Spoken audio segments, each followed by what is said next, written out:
This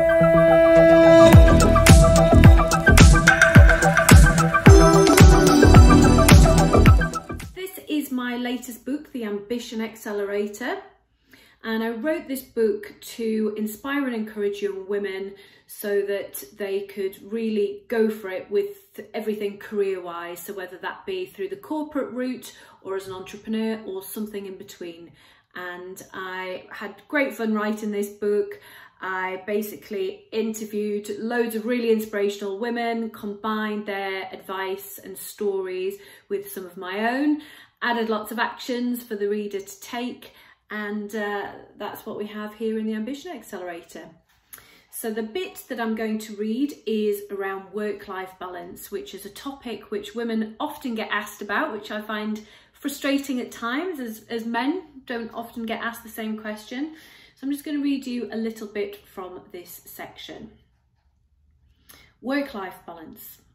On the day I did my TEDx talk, there was an opportunity for the audience to ask the speakers some questions individually. A young woman came up to me looking like she was about to burst into tears. "Can I speak to you about work-life balance, please?" she asked. "Sure, what about it?" I replied. "Well, how do you get it?" the woman continued. I asked her how old she was and what her situation was.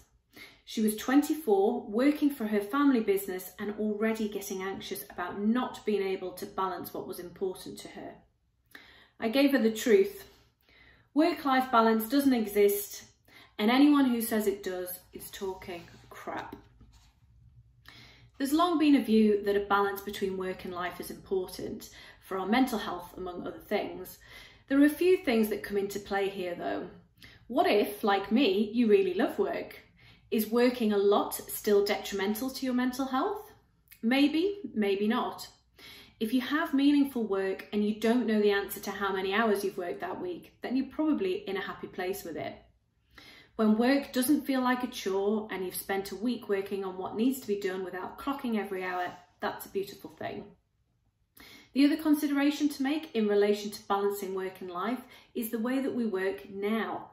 People have less defined hours. We don't all work from Monday to Friday in one place of work between the hours of 9 and 5. Technology has enabled us to take a more flexible approach, which mostly has its advantages. The areas discussed in relation to work and life balance tend to be family, work, health and social life, including friends and hobbies.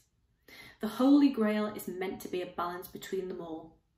Having spent years trying to gain some semblance of balance, I've now given up. I now realise that the best you can do is to prioritise what is important at a particular time. As Oprah Winfrey said, you can have it all, you just can't have it all at the same time. When you're younger and less likely to have ties, that's probably a great time to prioritise work and social life.